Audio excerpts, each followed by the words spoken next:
Андрей Исаев. Заместитель председателя Государственной Думы России. Заместитель председателя Комитета Победа, возглавляемого президентом России Владимиром Путиным.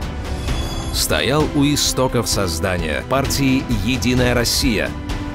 Первый заместитель председателя Федерации независимых профсоюзов России.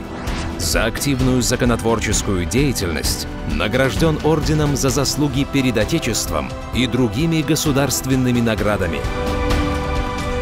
Андрей Константинович Исаев – автор и разработчик большинства законов, улучшающих жизнь граждан нашей страны.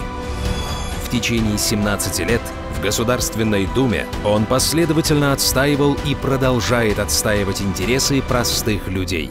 Когда коллеги по руководству партии профсоюзов рекомендовали мне попробовать свои силы в Удмуртии, я согласился. Почему? Я считаю, что Удмуртия может стать локомотивом развития российской экономики. Она цитадель нашего оборонно-промышленного комплекса. А оборонный комплекс, загружая своими заказами другие производства, может потащить экономику в целом вверх.